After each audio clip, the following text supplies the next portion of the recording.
Hello everyone, I am Tessellating Hexagons, and, well, ask and ye shall receive, I suppose. Yesterday was I would say the final, but there were no semi-finals. We just had the first and only show of Yhden musiikin kilpailu 2017, which is, of course, the national final for Finland. And, yeah. That happened. I would talk about it like I saw it, but I actually only saw the last couple of seconds of the voting, so I can't really comment on the quality of the songs. But I heard that there was quite a bit of variety. Apparently Gunther was in there, so and Knucklebone Oscar and the Shangri-La Rubies, so quality content across the board, I'm sure. In the end, Finland voted for not the fan favourite, which was Circle of Light by Emma, but instead Lasse Piirainen and Leena Tirronen, or as they call themselves as a duo, Norma John, and the song Blackbird. It's completely in English, music and lyrics by Lasse and Leena. They wrote it themselves, they performed it themselves, and so, why did I open this by saying, ask and ye shall receive? Well, just yesterday, in my review of the UK song, I asked what could the BBC possibly do to add more appeal to the British entry, and then Finland storms along with a song that does exactly that! Huh. Okay, I promise to keep the comparisons between this song and the UK song to a minimum, but if I do make a bit of a crossover between this review and that, then you'll have to forgive me. There are some points that I want to address by doing that. So, I will try to restrict it, but if I do mention it, then let it slide. Until then, allow me, if you would, to just say, oh my stars, this song is gorgeous! It haunts and chills and inspires a curious kind of melancholy that you usually only get after waking up from a dream, but like, a dream that feels sad in the moment, but then, even if you think about what happens in the dream, you don't know why it was sad, it was just sad. And that's what this song feels like. It's dream music. This genre is dream music. As a random British YouTuber, I would like to invoke the power of my position to declare this genre to be called, henceforth, dream music. Because that's what it is, that's what it feels like, and oh my giddy wow, I love it. So, obviously, yeah, I like it. Now, why might that be? Well, let's begin with the instrumentation of this one. First and foremost, yeah, it's simple and stripped back and a bit classical in tone, but it has just the right amount of synth to really retain interest and create atmosphere throughout the song, especially in the final minute. Oh, wow, but we'll get to that when we get to that. But good grief, this one is excellent, it really is. And I don't mean to sound like I have a limited vocabulary when it comes to describing songs, but this one is the epitome of haunting. Everything that the song wants you to feel, you feel. Everything that the singer feels, you feel it with her. If the song were to catch me in the right mood, it would leave me in tears. And I don't cry easily, seriously. And you know what helps? Holy hell, that piano solo. Words cannot express the things that makes me feel. It comes at just the right time in the song, hits just the right tone and lasts just as long as it needs to. I'm sure out there somewhere there is a music teacher who would just have a field day analysing what it means and how it feeds into the mood of the song and the fact that it's in a fairly high key and it's so good! Speaking of the mood of the song, they definitely deserve credit for presenting an interesting take on the subject matter. In a way, whilst sounding like Norway 2015, which was A Monster Like Me, in terms of how the music is presented and how the atmosphere is, in terms of presentation, the story is more like Estonia 2015, which was Goodbye to Yesterday, albeit more one-sided. So rather than seeing the breakup from the point of view of two people who are kind of just cooling off after an argument. In this case, we've got one side of, well, I say a breakup, it could just be that her lover died, we don't know. But we see someone who used to be in love and is now not, and we're seeing her thought processes and how she feels, and as I said, the whole thing evokes a feeling of waking up after a sad dream, but in this case, the dream was real, it involved her losing her love in one way or another, and in the end, she's left with the cry of the blackbird being her trigger, and the fact that it addresses triggers so seriously in this way, that unto itself is to be commended. Regardless, there are still going to be things that I don't necessarily like about this one, so I've done my gushing, now to talk about what I'm not quite so fond of. Well, the first version of this song that I heard was their live performance during Yhden musiikin kilpailu, and while the instrumentation did still leave a very hard-hitting first impression on me, For one, the singer's diction wasn't great. It was sort of hard to understand what she was singing outside of the refrain, though I would be inclined to believe that it may have just been the microphones or something like that, because she sings it perfectly fine in the studio version. It's just live, it sounded a bit muddy and hard to tell what she was saying. But then again, the fan favourite of the evening had a terrible time singing as well, from what I've heard, so could be the microphones, I don't know.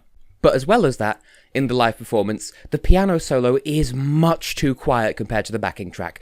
Granted, that won't be a problem at Eurovision because they have rules against performing musical instruments live apart from the voice, so the piano will be part of the backing track, and as long as that's mixed to the same volume as it is in the studio version, it should be fine. But even with that in place, they are going to really carefully have to consider the live staging. Even if the camera focuses on the piano keyboard during the solo, what are the live audience, like in the arena, what are they going to see? Because it would be hugely awkward if she just stands there staring into space while he's tinkling on the ivories over in the distance. Then again, what else could she be doing that wouldn't ruin the mood of the song? I hope the choreographers think of something that doesn't involve like a huge, like, set piece on stage where, oh, there's this giant bed and she reclines on it crying. Like, no. I feel like there is room for her, like, gazing into the distance and, like, having a single tear roll down her face, but there has to be some interest in what she's doing while the piano solo's going.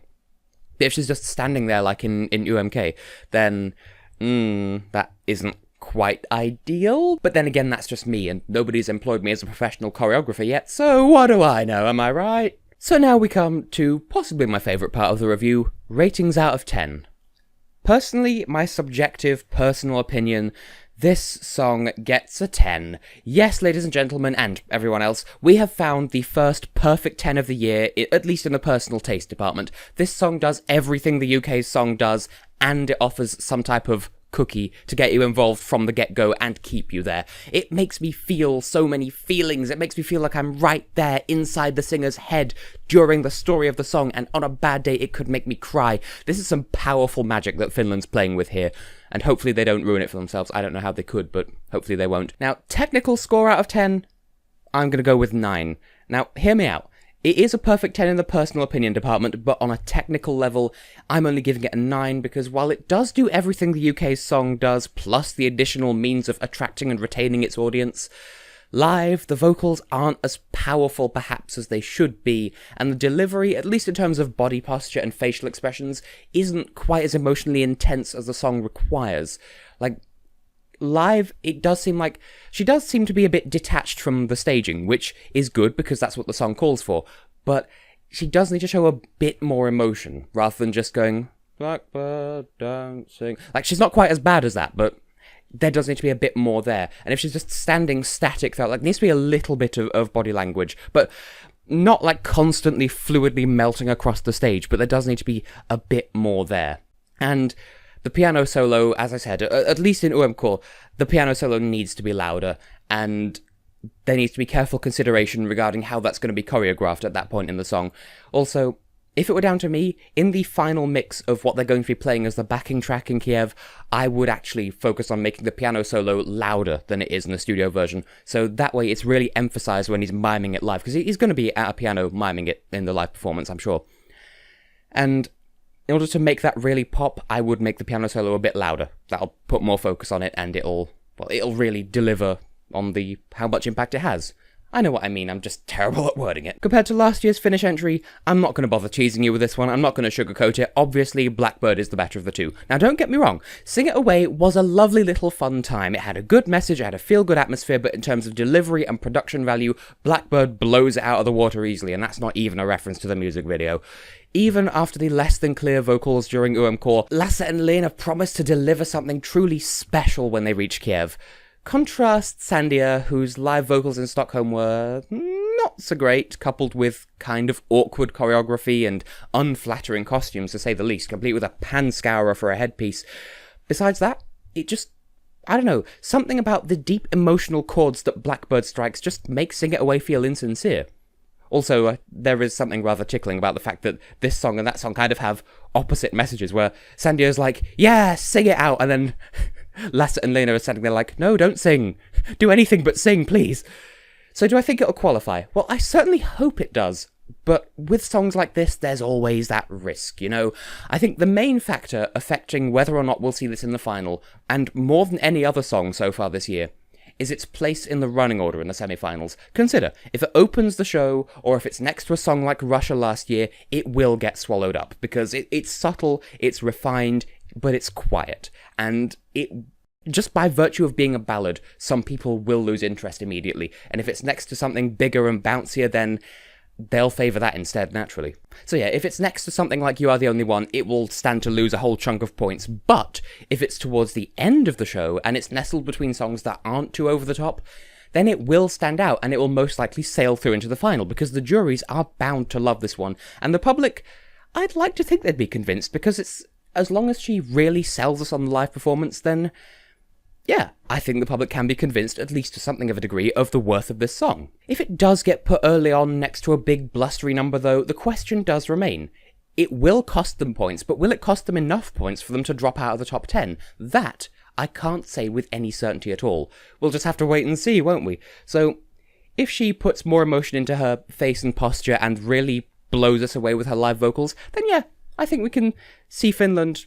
maybe on the left-hand side of the scoreboard in the final, because you know what the Finnish tradition is.